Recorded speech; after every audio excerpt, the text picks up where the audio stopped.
When you're dealing with your black water system, a lot of people have been asking, how often should I flush it? There's two ways for me to look at this. One, there's the aspect of when I'm hooked up to full hookups, right? And then there's if I'm boondocking. If I'm boondocking, I'm going to dump it at a dump station. I may or may not be able to flush the tank at the same time. But if I'm in full hookups, every 3 days, I'm going to take this opportunity and I'm going to flush that black tank. So I'm going to turn on the flushing water that's going to come down the sides of that black tank, and it's going to help stir up that material that's in the bottom of the black tank. I'm going to make sure that the volume of water is at a certain level, so when I open that tank valve, it's going to start gushing out and it's going to suck all of this debris and material out of the black tank. And at the same time, I'm flushing in the background, so it's continuously moving stuff out. Then, I'm going to close that black tank, and when I close the black tank, that's going to allow me to build up more fresh water.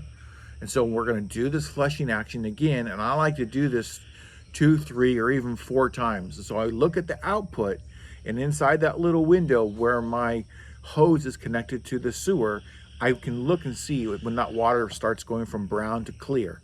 If it's clear, then I have a very good assumption that things are much cleaner. So think about that. And also, when you're talking about your hoses, you should have multiple colors of hoses for multiple reasons.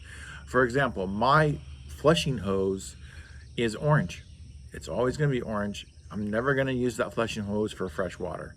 My water hose is black. That's my water hose. You can make any color you want. Now, I also have a heated hose that is blue for the winter, but it's very different from orange. So we want to make sure that we keep things clean, we keep things sanitary, and we want to make sure that we don't bring unnecessary bacteria into our systems.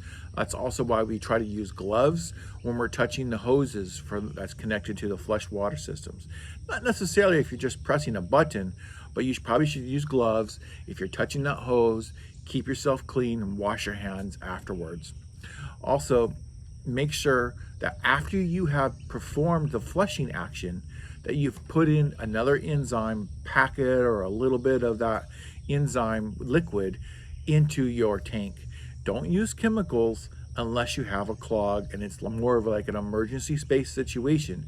Chemicals kill the good bacteria in your tank and makes your tank less able to break down material in the future.